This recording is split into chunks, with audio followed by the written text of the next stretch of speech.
Jungle.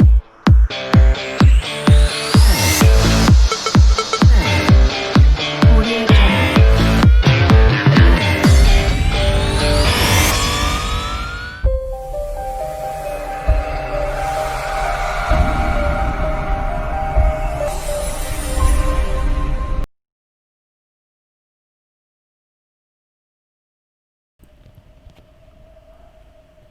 Assalamualaikum warahmatullahi wabarakatuh.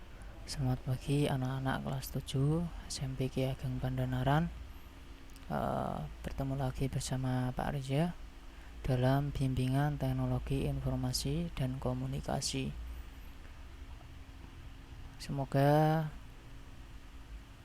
anak-anak semua dalam keadaan sehat, tetap semangat melaksanakan kegiatan belajar mengajar dalam jaringan atau daring atau kegiatan belajar mengajar secara online.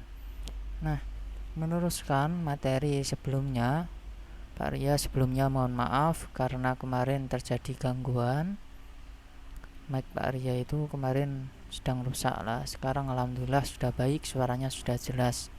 Nah, meneruskan materi pada kemarin, kita sudah sampai perangkat mobile. Yang pertama adalah handphone, yang kedua adalah tablet. Tablet, perangkat mobile lainnya selain handphone, dikenal dengan istilah komputer tablet. Tablet dirancang dengan teknologi sama seperti komputer, namun kelebihannya perangkat tablet lebih portable. Perangkat ini tidak memiliki keyboard secara fisik jika dibandingkan dengan laptop umumnya. Keyboard yang digunakan adalah jenis keyboard virtual atau cukup dengan sentuhan saja. Perhatikan gambar perangkat teknologi mobil tablet pada gambar berikut. Ya, bisa dilihat tablet. Kelebihan dari perangkat mobil tablet ini antara lain sebagai berikut. Dapat digunakan untuk mempermudah pengguna saat membaca setiap berita yang ada. Dengan terciptanya teknologi mobil tablet dapat membantu memberikan kemudahan penggunaannya untuk membaca berita yang disajikan sebagai pengganti media cetak seperti koran, majalah, dan buku. Yang kedua, dapat membantu dunia usaha untuk melakukan kegiatan produktif karena sangat portable dan mudah digunakan. Nah, pada gambar 1.8 ini ya gambarnya, tampak penggunaan tablet sebagai perangkat mobil untuk kegiatan produktif karena sangat ringan dan mudah dibawa kemana-mana sehingga tetap dapat meningkatkan produktivitas setiap kegiatan yang dilakukan. Terus yang ketiga, kinerja tablet secara setara dengan laptop.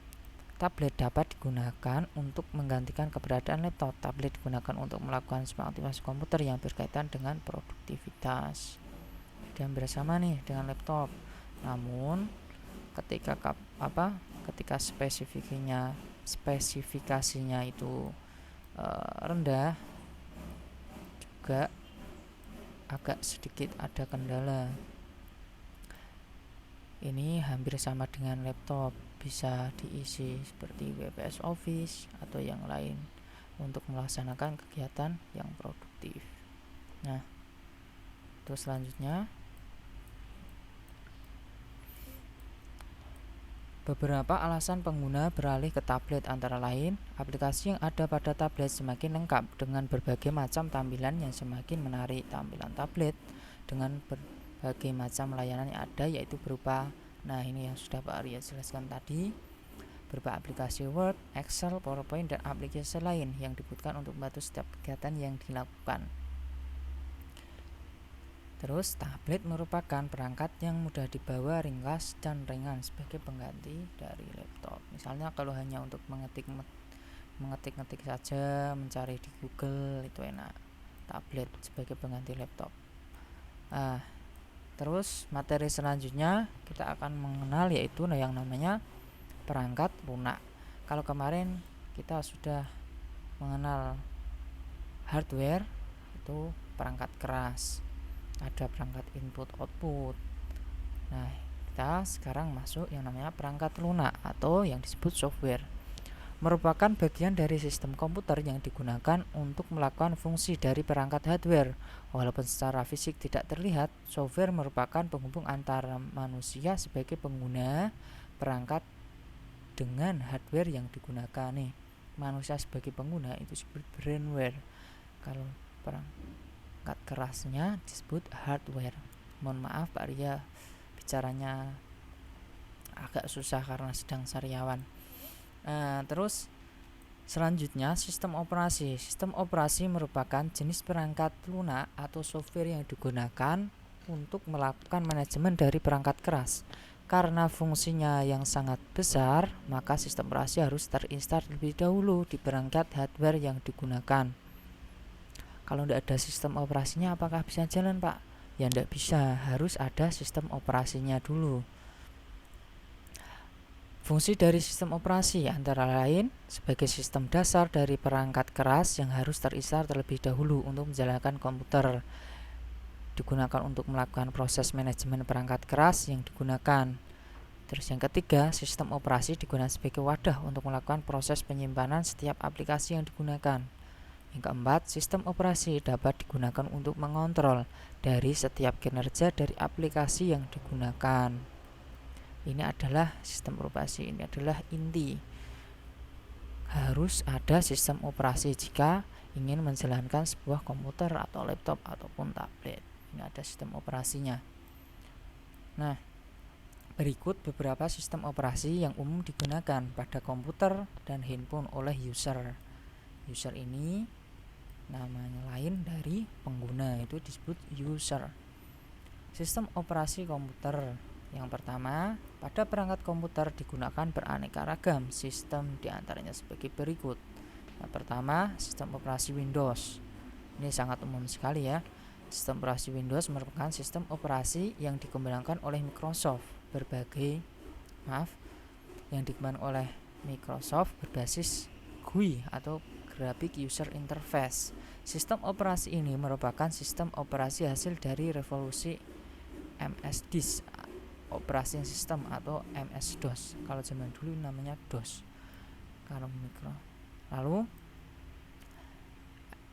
Microsoft Windows merupakan sistem operasi andalan dan banyak digunakan saat ini karena sistemnya yang mudah dipahami dan sederhana. Berbagai kelebihan dan kekurangan sistem operasi Windows terlihat pada tabel berikut. Ya. Nih, ada yang pertama Microsoft Windows. Ada Windows XP, Windows 7, Windows 8, Windows 7 ini atau Windows 7, Windows 8. Sekarang itu terbaru adalah Windows 10.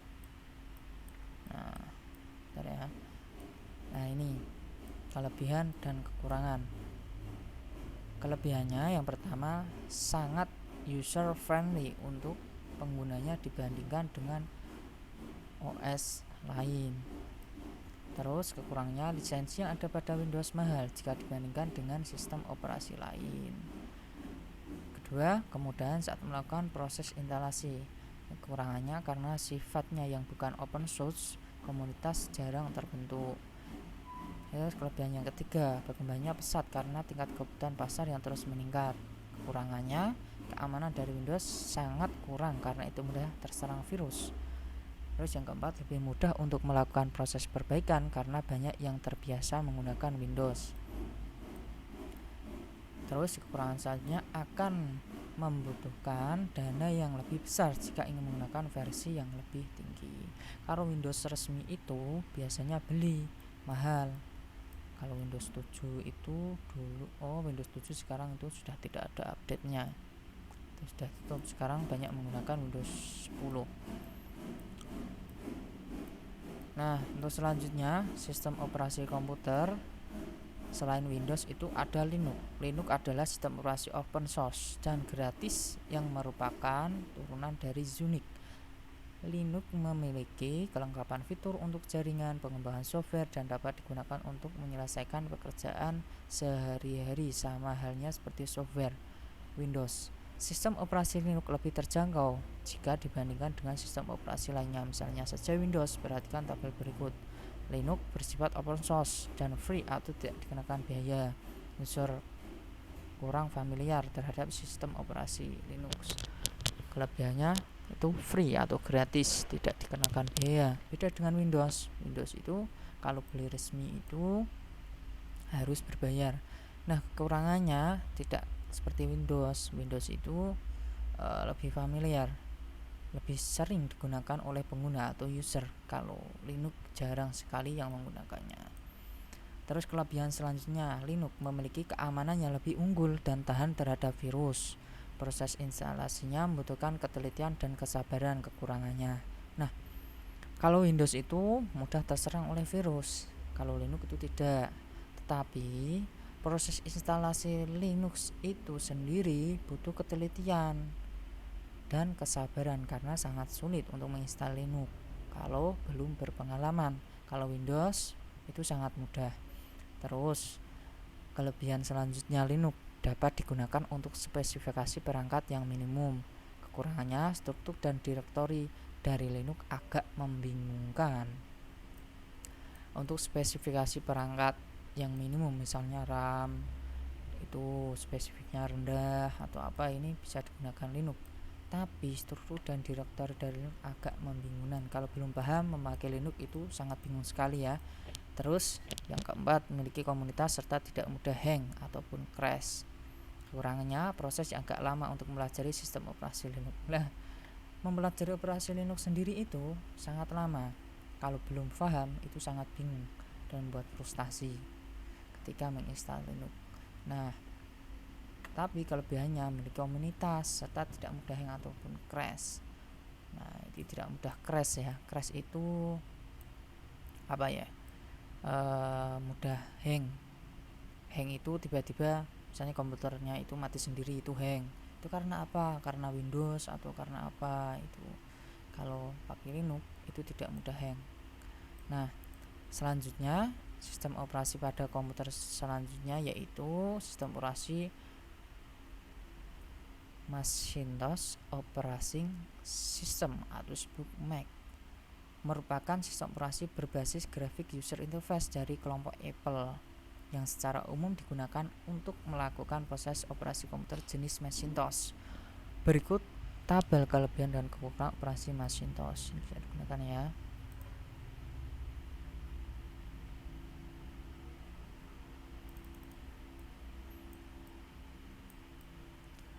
Kelebihan, tampilan yang ada pada sistem operasi Mac lebih menarik dan elegan.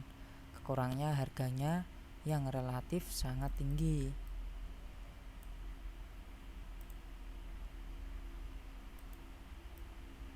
Terus sisi keamanan sangat terjamin dari sebuah malware dan bebas dari virus. Kekurangannya, tidak dapat digunakan secara bersamaan dengan sistem operasi lain. Memiliki kemampuan untuk proses backup data yang dapat dijalankan secara otomatis. Terus kekurangannya, sulit untuk melakukan perakitan sendiri dari sisi hardware. Terus kemudahan untuk penyimpanan jenis informasi PDF, HTML, doc, dan jenis file lainnya. Kekurangannya, umumnya digunakan untuk keperluan desain grafis dan sulit untuk mendukung aplikasi game.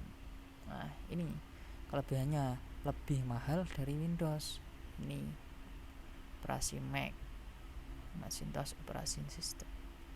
Ini ya. Ini kelebihan dan kekurangannya. Tapi lebih aman biasanya. Terus selanjutnya, sistem operasi pada handphone. Sistem operasi yang digunakan pada perangkat bergerak adalah sistem operasi Android dan iOS. Pertama, sistem operasi Android. Sistem operasi Android merupakan sistem operasi yang digunakan untuk jenis perangkat komunikasi bergerak atau yang disebut mobile device. Baik dari smartphone yang harganya murah sampai dengan jenis Android ini digunakan smartphone yang harganya mahal. Pada awalnya sistem operasi Android ini digunakan khusus untuk kamera digital, namun karena peminat dan proses pengembangan sangat menjanjikan, akhirnya digunakan untuk smartphone. Banyak versi Android yang telah beredar di pasaran. Nama Android yang diluncurkan berdasarkan urutan abjad dinamakan dengan nama-nama makanan manis. Nama-nama versi Android itu adalah cupcake, donut, eclair, froyo, gingerbread, honeycomb, es krim, sandwich, jelly bean, KitKat, lollipop, marshmallow, nougat, Oreo, dan Pie. Nah, ini namanya nama-namanya versi Android itu namanya nama-nama makanan manis. Ini coba kalian kalau punya handphone itu bisa dilihat sistem operasinya itu apa, atau lollipop, marshmallow, nougat, oreo, dan pi. Kalau sekarang HP sekarang itu sudah menggunakan oreo dan pi. Terus bentar ya. Beberapa kelebihan sistem operasi Android adalah memiliki fitur aplikasi yang mudah dan tidak sulit dipahami, memberikan peluang yang besar untuk proses mengembangkan aplikasi yang lebih menarik, memiliki kemampuan multitasking. Sistem operasi Android up to date dengan teknologi dan memiliki fitur yang luar biasa. Jadi Android itu mudah digunakan ya. Banyak yang sudah menggunakan Android sekarang. Bahkan siapapun sekarang lebih menggunakan Android daripada yang lain. Terus memiliki fitur aplikasi yang mudah dan tidak sulit dipahami. Untuk melakukan apa saja di Android itu sangat mudah dan mudah dipahami. Dan sistem Android up to date selalu, dia itu selalu update. Bapak sekarang sudah update, mudah update-nya. Cara cepat itu sekarang update. Terus saja beberapa kekurangan sistem operasi Android adalah sebagai berikut. Untuk mengaksesnya dibutuhkan koneksi internet relatif lah. Untuk apa? Untuk mengakses Android itu biasanya harus dikoneksikan dengan internet. Untuk mengupdate aplikasi itu harus internet. Kalau tidak ada internet, Android bisa dijalankan aplikasinya saja. Namun sekarang banyak aplikasi yang online, jadi harus dikoneksikan dengan internet atau digunakan koneksi internet. Terus selanjutnya, dengan adanya koneksi internet menjadi sangat terganggu dengan adanya iklan yang muncul saat mengaksesnya. Lah ini salah satu kekurangannya Android. Ketika kita menjalankan sebuah aplikasi, terkadang ada iklan yang ujuk-ujuk tiba-tiba muncul. Nah, itu salah satu kekurangannya. Terus sangat boros untuk penggunaan baterai jika dibandingkan penggunaan OS lainnya. Ini ya, tapi sekarang Android yang baru-baru ini itu baterainya sudah 4000 mAh lebih itu. Jadi sudah agak tidak boros. RAM yang digunakan cukup besar saat dioperasikan. Jadi ada beberapa merek Android itu, merek handphone Android itu yang menggunakan, ketika digunakan RAM-nya itu langsung sangat besar ya. Ini bisa dilanjut besok lagi. Mungkin ini dulu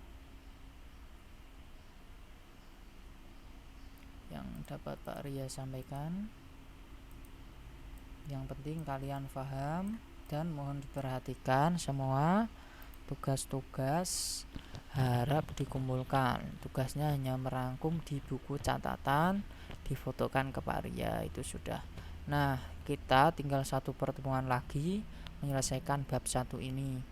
Untuk pasnya ini tinggal satu pertemuan lagi, lalu kita melaksanakan penilaian akhir semester. Harap diperhatikan tugas-tugasnya, dan Pak Reza harapkan nanti kalian bisa mengerjakan soal penilaian akhir semester dengan maksimal, jadi nilainya itu bagus. Sekian dari Pak Ria. Tetap semangat belajarnya dari rumah. Kurang lebihnya Pak Ria mohon maaf. Jika ada pertanyaan, silakan chat melalui WA Japri ataupun di grup gitu ya. Kurang lebihnya mohon maaf. Oh ya, silakan absen melalui komentar YouTube. Silakan ditonton videonya lalu komentar nama, misalnya namanya Anggun, hadir gitu ya. Terima kasih. Assalamualaikum warahmatullahi wabarakatuh.